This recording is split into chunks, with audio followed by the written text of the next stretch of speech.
Quero te convidar a abrir a sua Bíblia comigo, se você a trouxe, se não, o seu aplicativo do celular, no texto de Números, capítulo 11. As crianças de 3 a 8 anos, tem uma ministração especial para você ali no fundo, lugar bem ventilado, aberto, com todos os cuidados. Se você se sentir seguro e quiser encaminhar o seu filho até lá, fique na liberdade.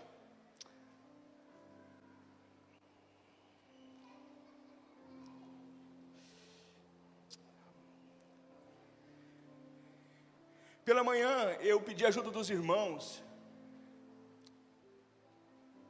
para entender qual é o significado do nome da nossa cidade, Dourados.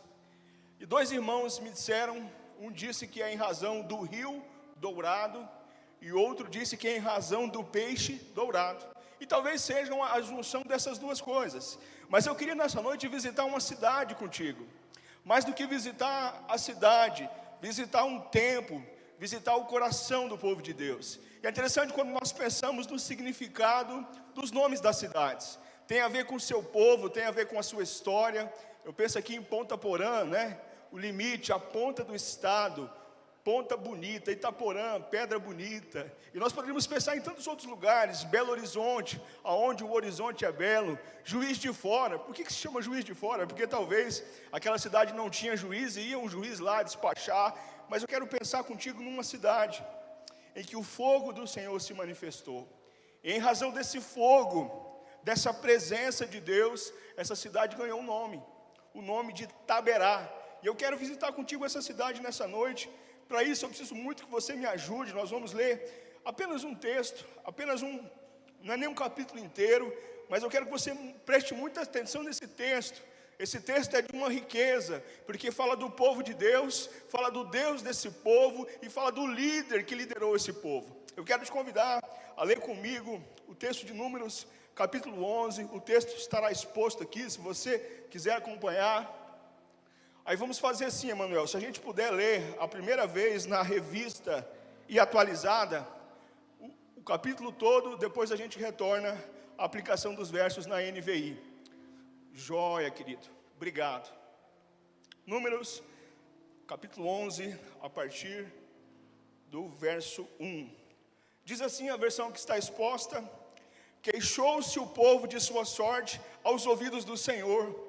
Ouvindo o Senhor, acendeu-lhe a ira, e o fogo do Senhor ardeu sobre eles e consumiu a extremidade do arraial. Então o povo clamou a Moisés, e orando este ao Senhor, o fogo se apagou, pelo que chamou aquele lugar Taberá. Repita comigo, Taberá. Eu quero que você guarde essa cidade no seu coração, aonde o fogo do Senhor desceu, porque o fogo do Senhor se acendera entre eles. E o populacho, ou alguma outra versão, os estrangeiros que estavam no meio do povo de Deus, vieram até grande desejo das comidas dos egípcios. Pelo que os filhos de Israel tornaram a chorar e também disseram: quem nos dará carne a comer? Lembramos-nos dos peixes que no Egito comíamos de graça, dos pepinos, dos melões, dos alhos silvestres, da cebola e dos alhos. Agora, porém, seca-se a nossa alma, e nenhuma coisa vemos senão este maná. Era um maná como semente de coentro, e a sua aparência semelhante à de abdélio. Espalhava-se o povo e o colhia em moinhos, e o moía num grão o pisavam, e em panelas o coziam, e deles faziam bolo, e o seu sabor era como bolos amassados com azeite. Quando de noite descia o orvalho sobre o arraial, sobre este também caía o maná. Olha só a atitude do Moisés, querido. Então Moisés ouviu chorar o povo por famílias, cada um à porta da sua tenda, e a ira do Senhor grandemente se acendeu, e pareceu mal aos olhos de Moisés. Disse Moisés ao Senhor: por que fizeste mal ao teu servo? Porque eu não achei favor aos teus olhos, viste que puseste sobre mim a carga de todo este povo? Concebi eu, porventura, todo este povo? Eu dei a luz a este povo para que me diga: leva no teu colo, como a ama que leva a criança que mama, a terra que sobre o juramento prometeste aos seus pais? Da onde eu vou tirar carne para dar para esse povo? Pois eles choram diante de mim, dizendo: dá-nos carne para que possamos comer. Eu sozinho não posso levar todo este povo, pois me é pesado demais. Se assim me tratas, mata-me de uma vez. Eu te peço, se tem achado favor aos teus olhos, não me deixe ver a minha miséria.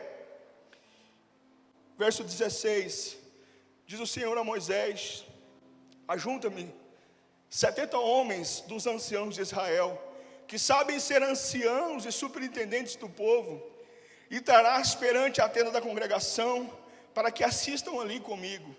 Então descerei, e ali falarei contigo, tirarei do teu espírito que está sobre ti, e porei sobre eles. Contigo levarão a carga do povo, para que tu não leves sozinho. Dize ao povo: santificai-vos, porque amanhã comereis carne. Porquanto choraste aos ouvidos do Senhor, dizendo: quem nos dará carne a comer? Nós íamos bem no Egito. Pelo que o Senhor vos dará carne e comereis. Mas não comereis um dia, nem 2 dias, nem 5 dias, nem 10, nem 20, mas um mês inteiro, até sair pelos seus narizes, até que enfasteis dela, porquanto rejeitaste o Senhor que está no meio de vós. E chorando diante dele, dizendo: por que saímos do Egito? Respondeu Moisés: 600.000 homens de pé. É este o povo no meio do qual estou, e tu me disseste: dá-lhes de comer carne, e comerão carne um mês inteiro. Matar-se-ão para eles rebanhos de ovelhas e gado. Como vamos dar conta disso? Moisés está dizendo. Ou se ajuntarão para ele todos os peixes do mar? Porém o Senhor respondeu a Moisés: será que a minha mão se encurtou? Agora mesmo verás se cumprirá ou não a minha palavra. Nós estamos terminando, irmãos. Saiu Moisés e referiu ao povo as palavras do Senhor, e ajuntou 70 homens dos anciãos, e pôs ao redor da tenda. Então o Senhor desceu na nuvem, e lhe falou, e tirando o espírito que estava sobre ele, pôs sobre aqueles 70 anciãos, sobre aqueles 70 líderes. Quando o espírito repousou sobre eles, profetizaram, mas depois nunca mais. Porém no arraial ficaram 2 homens, um se chamava Eldade e outro se chamava Medade. Repousou sobre eles o Espírito, porque eles estavam entre aqueles que foram escolhidos por Deus. Ainda que não tenham saído à tenda, eles profetizavam no arraial. Então correu um jovem e anunciou a Moisés e disse: Eldade e Medade profetizam no arraial. Josué, filho de Num, servidor de Moisés, um dos escolhidos, respondeu e disse: Moisés, meu senhor, proíbe-lhes. Porém Moisés disse: tens tu ciúmes por mim? Tomara que todo o povo do Senhor fosse profeta, que o Senhor lhe desse o seu espírito. Depois Moisés se recolheu ao arraial, ele e os anciãos, aqueles que foram escolhidos para liderar o seu povo. Querido, o livro de Números é um livro interessante. De primeira vista, nós podemos pensar que é matemática, né? Eu sempre tive dificuldade de matemática. Aparece um gráfico, um número para mim, eu confesso que eu já fico meio perdido. Eu falei: agora, como é que eu vou fazer? Mas o livro de Números é um livro de orientações. Deus está dirigindo o seu povo, Deus está instruindo o seu povo, e Ele levanta um líder, Moisés. E esse líder é quem intermedia essa relação. E eu acho muito linda essa liderança de Moisés, porque esse Moisés aqui não é mais aquele Moisés que matou, enterrou, aquele conflito. Esse Moisés é um Moisés, um homem extremamente pacífico, que ama o seu povo. Queridos, é impressionante quando nós lemos esse texto. Deus se ira e fala assim: agora eu arrebento esse povo. Moisés fala: Senhor, dá mais uma chance. Eles vão se arrepender. Daqui a pouco Deus fala: agora não tem. Moisés fala: Senhor, eles são o seu povo. E esse líder Moisés, um líder apaixonado pelo seu povo. Mas Moisés agora está sobrecarregado, querido. Mas o que está sobrecarregado, ele está diante de um povo amargurado, cuja murmuração não sai dos lábios. Esse povo passa uma travessia, querido, que poderia ser feita em meses, demora 40 anos, porque o povo passa a murmurar. Eles murmuram pela comida, eles murmuram pela companhia, eles murmuram porque está sol, eles murmuram e murmuram.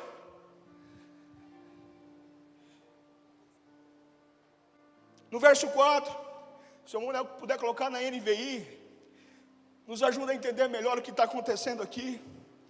Um povo amargurado, querido, porque resolveu dar ouvidos a quem deveria dar direção. A minha versão diz populacho, mas olha o que diz a NVI. Um bando de estrangeiros que havia no meio deles se encheu de gula. E até os próprios israelitas começaram a se queixar, dizendo: ah, se tivéssemos carne para comer. Esses estrangeiros, querido, eram egípcios que haviam se juntado ao povo de Deus. Egípcios que não eram escravos no Egito. Eram egípcios que tinham casa, que tinham família, que não tinham nascido sob o jugo de Faraó. Querido, é natural que esse povo tenha saudade de casa. Eu lembro da minha avó. A minha avó veio do Ceará, da miséria, não tinha água para beber. E sabe qual era o sonho da minha avó? Visitar a terrinha. Ver a tia, ver a prima, ver a casa onde ela nasceu. E a minha avó cumpriu o sonho dela. E eu lembro que o dia que ela foi viajar, eu não queria que ela fosse. Eu era criança, mas eu não queria que ela fosse para o Ceará. E ela mandou me chamar. Chama o Dodinho, eu fui lá, ela me deu um cheiro. E querido, aquele foi o último cheiro que eu dei na minha avó. Ela foi para o Ceará, morreu na sua terrinha, no lugar da miséria. É natural que esse povo tivesse desejo de voltar para o Egito, mas não é natural, querido, que o povo de Deus, o povo que havia sido escravo, queira voltar para aquele local. Os egípcios estavam influenciando o povo de Israel. E queridos, nós não podemos dar ouvido a quem Deus nos deu a bênção de dar direção. Deus nos chamou para influenciar e não ser influenciados. Vocês são sal, luz, não se pode esconder um luzeiro debaixo da cama, nem uma cidade edificada sobre os montes.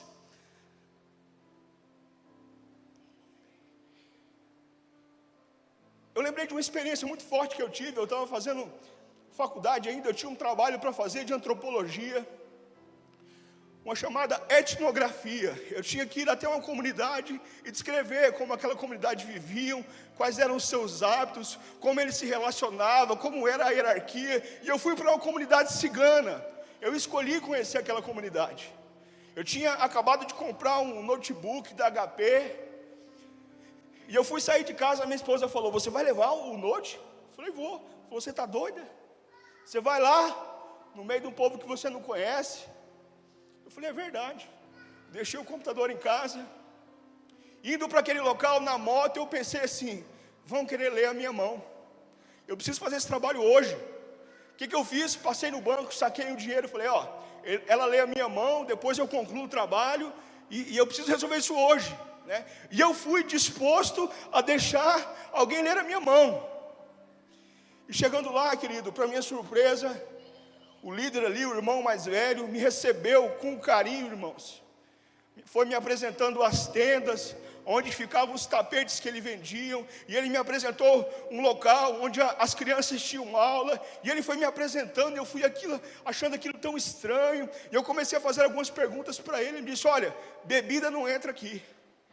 Eu falei: é mesmo? Ele falou: é, quiser beber, é daqui para fora. Nós temos alguns jovens aqui que gostam de ir no bailão, o filho do fulano, do ciclano, mas aqui dentro não entra bebida, não entra também mulher. Se que quiser, daqui para fora. E eu fui achando aquilo tão estranho, querido. O meu coração estava preparado para lidar com a realidade. Eu comecei a perguntar quais eram as fontes de renda dele. Ele me mostrou os tapetes que eles vendiam.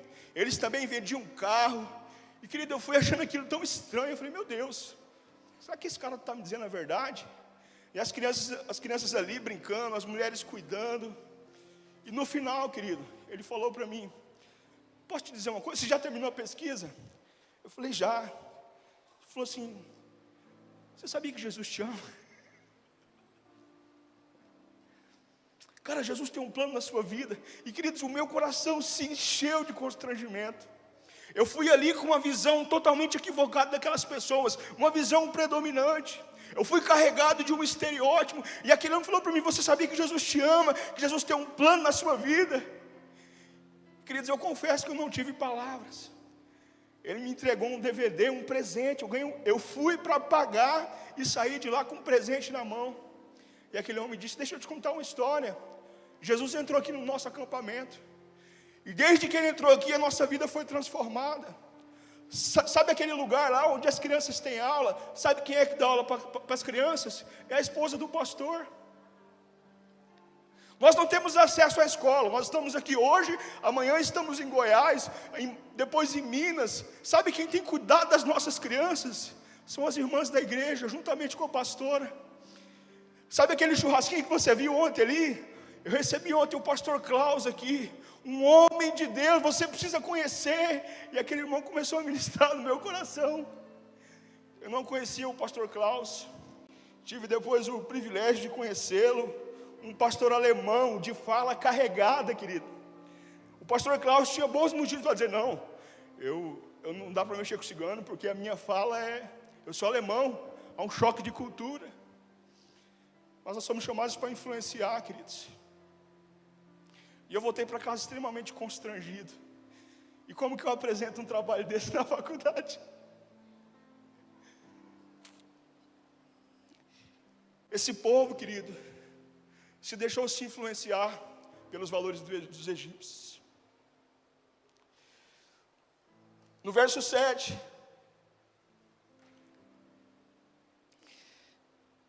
a Bíblia diz que o maná, está ali, o maná era com semente de coentro, tinha aparência de resina, verso 8. O povo saía recolhendo o maná nas redondezas, e o moía no moinho manual, ou socava num pilão, depois cozinhava o maná, com ele fazia bolos, ele tinha gosto de bolo amassado com azeite de oliva. Querido, o povo estava amargurado, porque se acostumou com o sobrenatural de Deus. Eles estavam colhendo o maná como quem colhia a chuva que cai. Eles se acostumaram com o sobrenatural de Deus, com o cuidado de Deus, e eles chegam a dizer que a alma deles está seca. Um povo que durante o dia tinha nuvem, cuidando do sol, à noite tinha fogo para aquecer, para espantar os bichos. O povo se acostumou com o sobrenatural de Deus. Eles não plantavam maná, querido. Não dava tempo. Eles estavam num dia aqui, o outro estavam caminhando. Era um povo peregrino.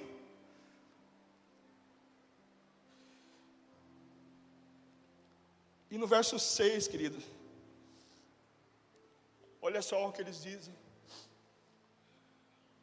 nós perdemos o apetite, nunca mais vemos nada a não ser esse maná. A minha versão diz assim: e nenhuma coisa vemos senão este maná. A questão não era comer carne, querido. A questão era rejeitar o cuidado de Deus. A questão era não entender de onde haviam saído.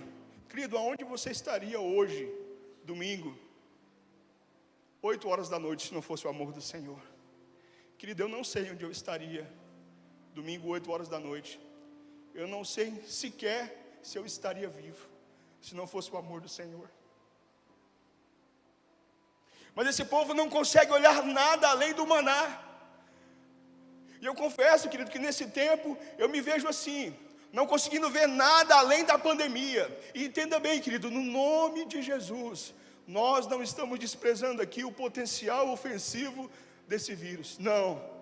Nós não negamos que nós estamos aqui todos de máscara, nós estamos distantes, tem álcool ali na porta, os banheiros estão abastecidos para você lavar a sua mão, as crianças estão ao ar livre lá fora. Não, mas nós podemos perder a perspectiva de que o amanhã existe, querido.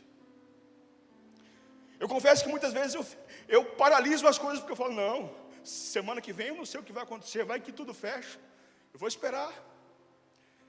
Eu não consigo ver nada além desse maná, eu não consigo ver nada além dessa pandemia. Os meus olhos parecem que estão com óculos da pandemia. Então a minha vida paralisou, eu deixei de estudar, eu deixei de orar, eu deixei de fazer, por conta e razão da pandemia. Eu não vejo outra coisa senão a pandemia. Mais uma vez, querido, tome os cuidados.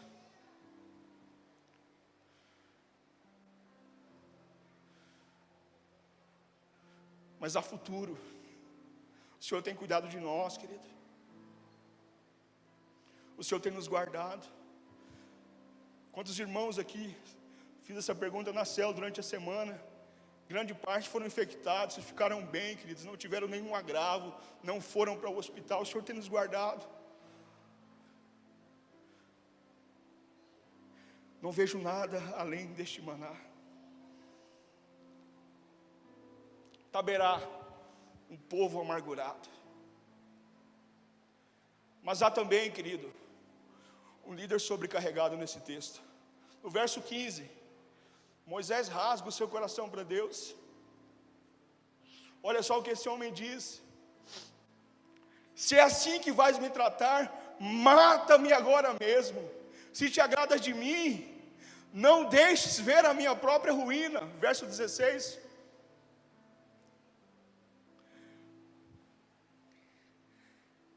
Querido, olha a preciosidade desse texto. E o Senhor disse a Moisés: reúna 70 autoridades de Israel, que vocês sabem que serão líderes e supervisores. Leve-os à tenda do encontro, para que estejam ali com você.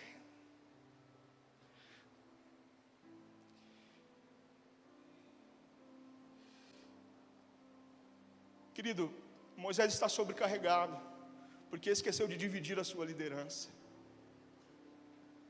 Em Êxodo, capítulo 13, se eu não estou enganado, a Bíblia fala que Moisés levantava ao nascer do sol, e passava o dia inteiro cuidando do povo, recebendo o povo, fazendo pelo povo, até chegar à noite.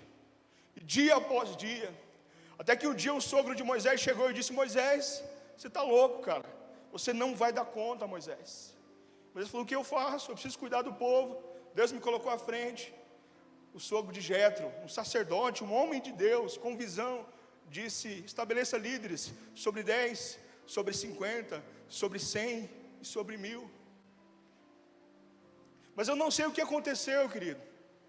Passado algum tempo, Moisés trouxe novamente a liderança para si, e passou a liderar sozinho, a cuidar sozinho. E ele chega agora de Deus e fala: Deus, eu não aguento mais, é melhor me matar.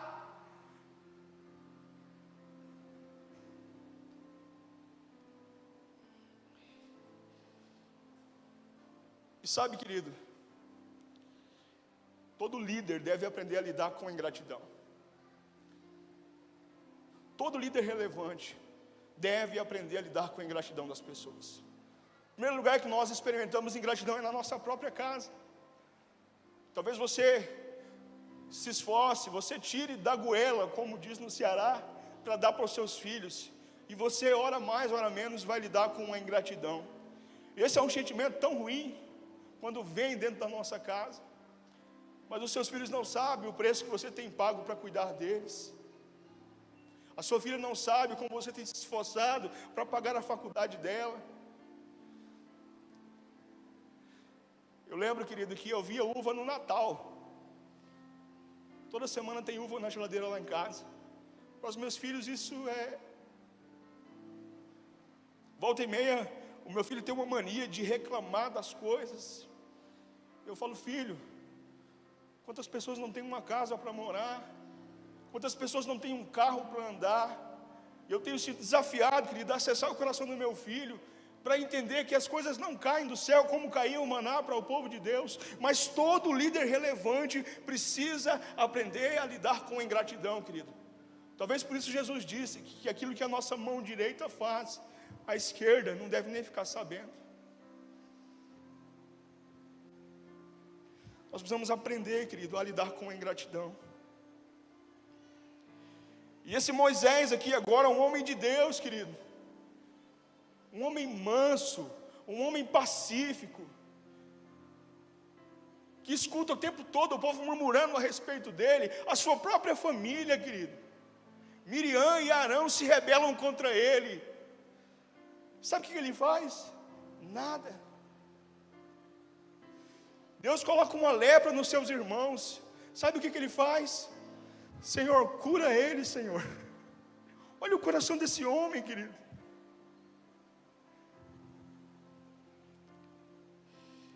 Talvez hajam pessoas cansadas aqui nessa noite. E quando eu digo de líderes, querido, eu não estou dizendo necessariamente de um líder de pequeno grupo. Eu estou dizendo de um marido que lidera a sua casa, ou de uma mulher que com tanto zelo cuida da sua casa, da sua família, dos seus filhos e do seu marido, e não é reconhecida. E não é reconhecida porque não tem olerite para mostrar no final do mês.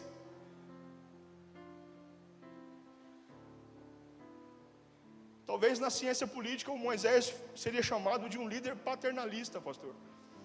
Ele queria cuidar do povo, mas ele se cansou.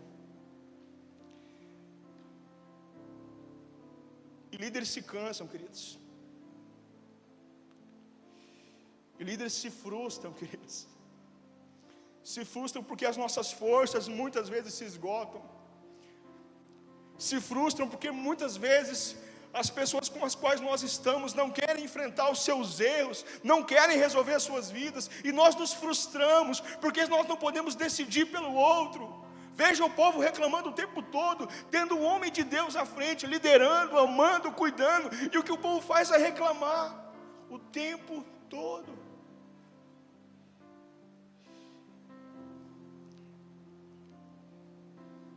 Um líder sobrecarregado, querido,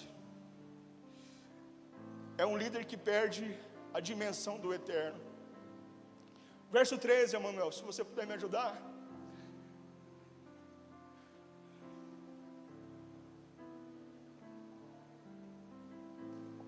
Amém. Nós temos um combinado aqui, irmão, que essa é chamada pausa ocasional. Você tem liberdade de dar um glória a Deus, de acordar quem está aí do seu lado, tá bom? Vamos tentar de novo? Aleluia. Querido, veja só o que acontece com esse líder sobrecarregado. Olha a pergunta que ele faz para Deus: aonde eu conseguirei carne para esse povo? Eles ficam se queixando contra mim, dizendo: dê-nos carne para comer. Você sabe o que Moisés está dizendo aqui? Deus, como é que nós vamos abater essas carnes? Deus, como é que nós vamos arrumar panela para cozinhar para esse povo todo? Moisés estava olhando, queridos, com o olho da logística. Ele estava estabelecendo a tenda, ele estava cuidando das tribos, ele estava dividindo, ele estava dizendo qual era a cortina, qual era a altura do altar, como é que seria o candelabro. O Moisés começa a olhar, querido, pelas estruturas, ele começa a racionalizar. O olhar de Moisés aqui é o olhar da logística. Aonde nós vamos conseguir carne? Como nós vamos abater? E um líder sobrecarregado, querido, é o líder que começa a olhar desconsiderando o sobrenatural de Deus.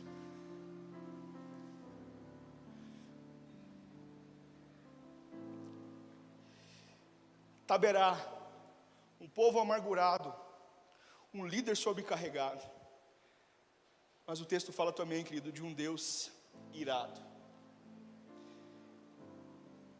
E a ira de Deus talvez não é tão agradável, palatável aos nossos ouvidos. Nós gostamos de um Deus de amor. No verso 5, olha o que o povo diz: nós nos lembramos dos peixes que comíamos de graça, dos pepinos, das melancias, dos alhos porós, das cebolas. Querido, de graça. Olha a mente desse povo. Eles eram escravos no Egito. Eles viveram 4 séculos sob o jugo de Faraó. Eles trabalhavam e trabalhavam, e Faraó se incomodou porque eles prosperavam, porque eles cresciam. Faraó colocou mais trabalho, mais trabalho e mais trabalho, para que o povo não tivesse família, para que o povo não tivesse tempo para adorar a Deus, para que o povo não tivesse tempo de lazer. Trabalho, trabalho, trabalho. E o povo diz: nós comíamos de graça. Eles comiam porque trabalhavam, querido. Eles viviam na senzala.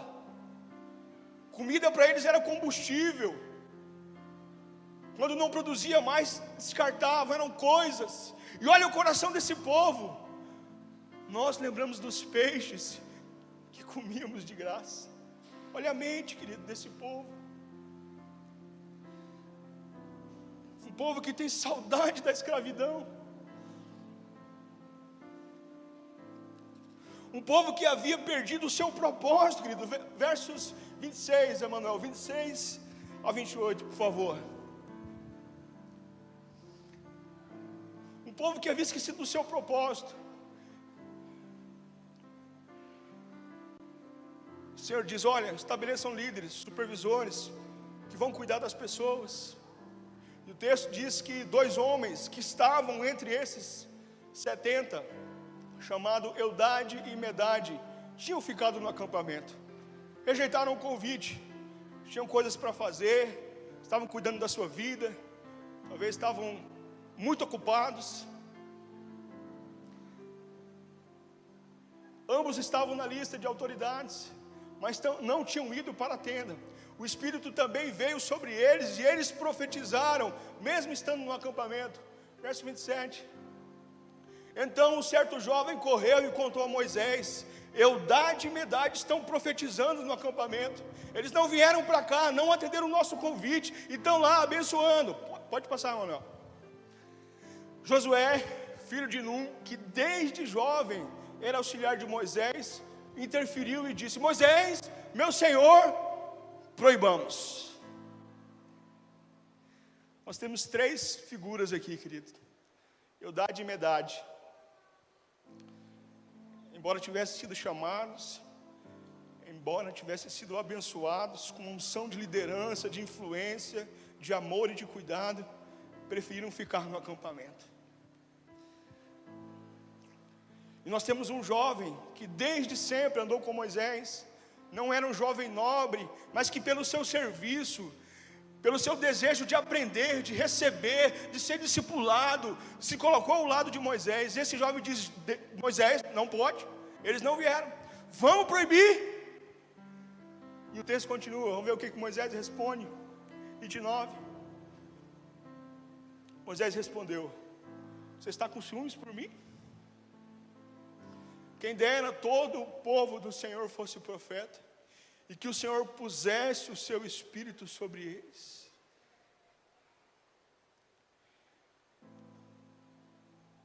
Talvez estejam entre nós aqui nessa noite Eldades e Medades, que embora não tenham sido ungidos, abençoados para liderar, para amar, preferiram fazer outras coisas.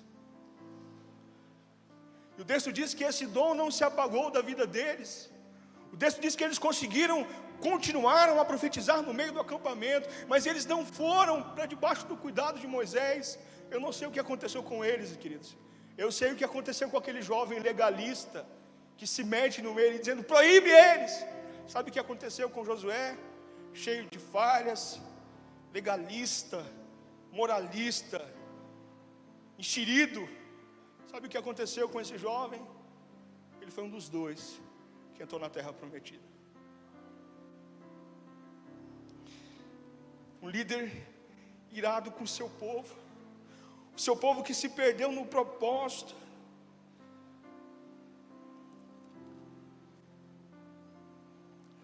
Verso 23, Emanuel. Um Deus irado também com o Moisés, que estava no piloto automático. Moisés, estará limitado o poder do Senhor? Agora você vai ver se a minha palavra se cumprirá ou não sobre a sua vida.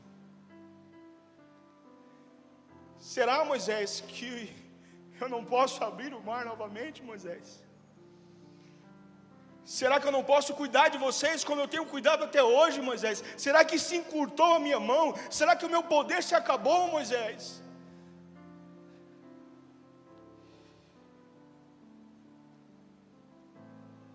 Sabe, querido, esse texto me assusta e ao mesmo tempo me conforta. Verso 1, Emanuel. Deixa eu ver se essa versão nos ajuda a entender o que aconteceu ali. O final do verso diz que a ira do Senhor se acendeu, fogo da parte do Senhor queimou entre eles e consumiu algumas extremidades do acampamento. Existe uma versão que diz que esse fogo queimou pessoas no acampamento.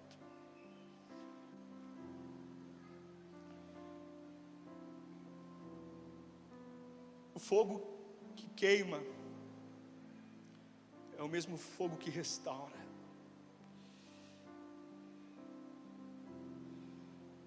Lendo o Apocalipse, existe uma expressão ali que parece uma contradição: a ira do cordeiro.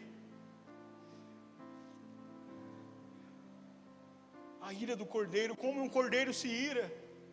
A Bíblia diz que ele foi levado como um cordeiro mudo para o matadouro. Mas haverá um dia, querido, que o nosso advogado sentará na cadeira do juiz para julgar as nações, para julgar a nossa vida, e o cordeiro se transformará num leão. O servo que lavou os pés dos seus discípulos se transformará num Senhor soberano. O Deus que age com misericórdia sobre as nossas vidas agirá com justiça. Sabe, querido, não há desculpas para permanecer no erro.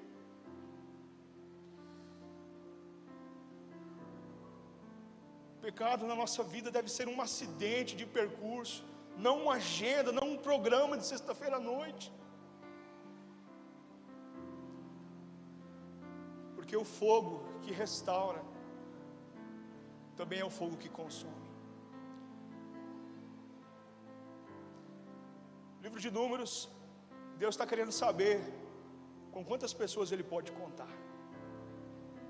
E Ele manda Moisés levantar isso em números. Quantos são? E nessa noite eu quero te perguntar, em nome de Jesus, se Deus pode contar com você, se você está rolado nessa relação. Quero chamar o pessoal do louvor. Nós estamos vivendo um tempo, querido, em que o medo tem nos paralisado. Repito mais uma vez, não estamos desprezando, mas o medo tem nos paralisado de avançar, querido. O medo tem nos paralisado de sonhar, e talvez o nosso coração esteja querendo voltar para o Egito, o lugar da escravidão.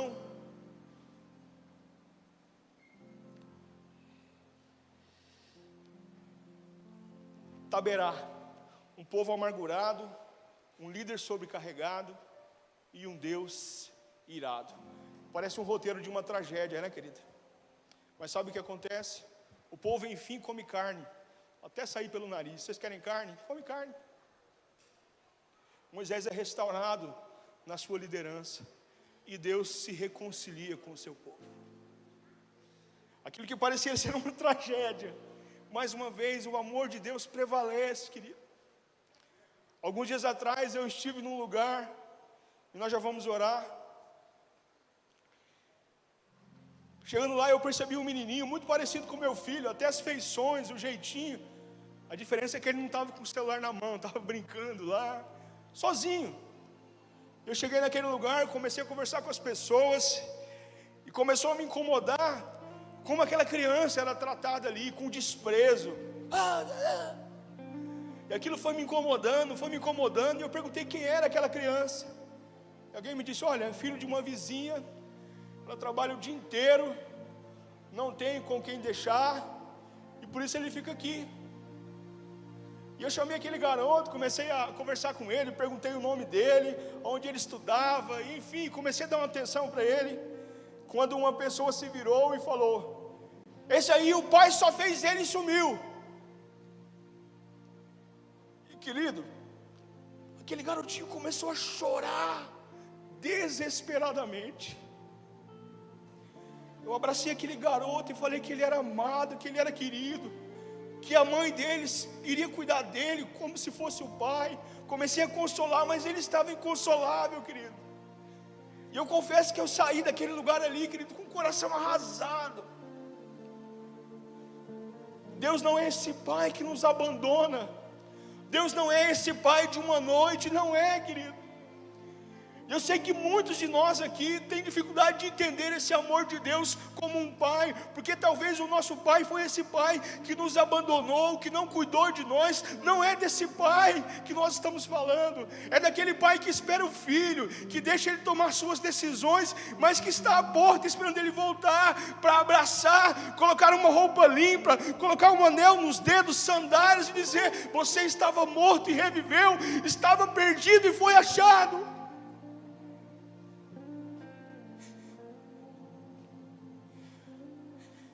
Querido, aquele dia mexeu muito comigo. Eu queria levar aquele moleque para minha casa. E eu procurei me aproximar daquele garoto. E a minha esposa disse que eu fui muito afoito. E eu assustei a mãe dele.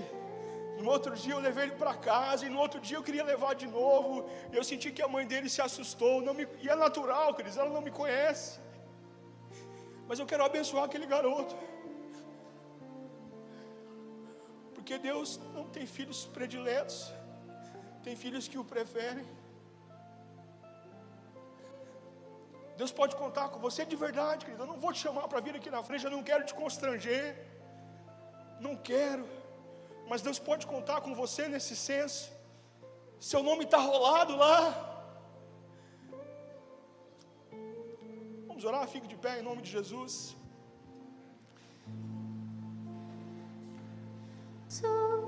Em teus braços, feche seus olhos, teu amor não coloca a sua vida, a sua casa, falhar. Taberá, onde o fogo de Deus desce. A vida eu entrego, teu amor não vai falhar.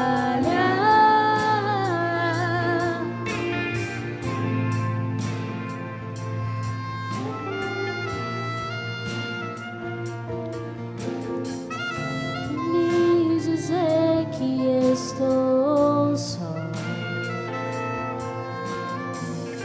Deus pode contar com você. Você pode contar com Ele. A mão dele não está encurtada, querido. Ele conhece a sua necessidade. Ele sabe do seu clamor.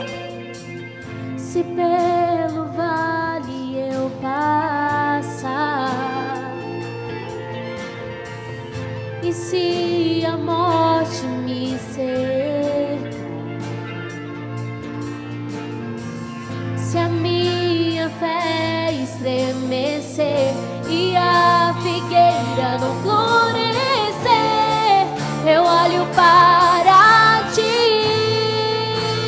Oh Deus, é verdade. Eu descanso.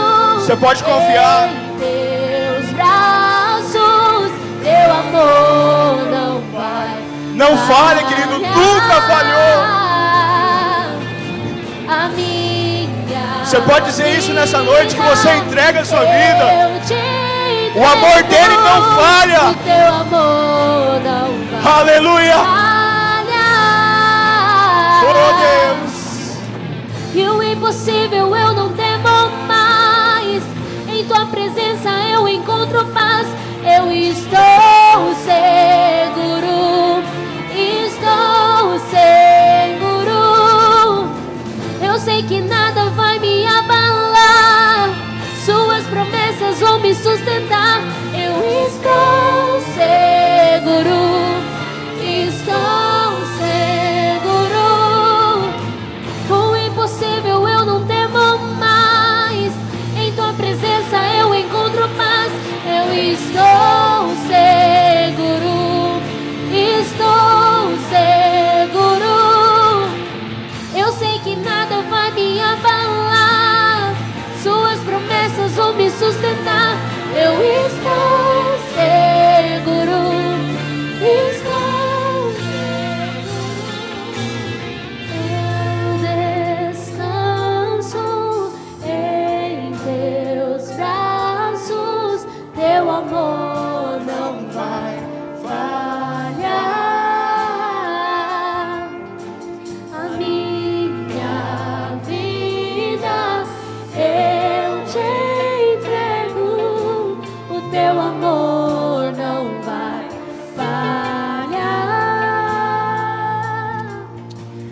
Queridos, eu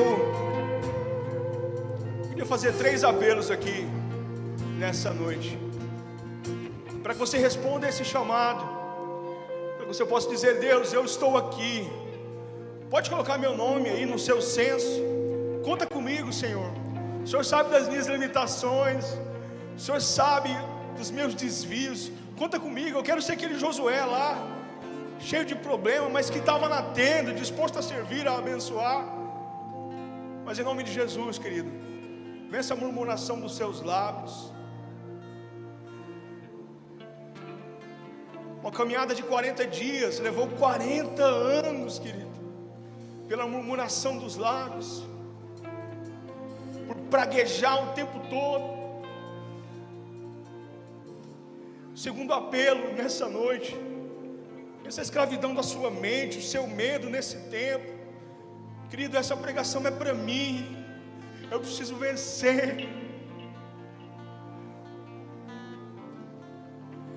Estou o tempo todo atendendo gente, transferindo de UTI, que morre. Mas eu preciso que isso não me torne cativo, querido, do medo, do pavor.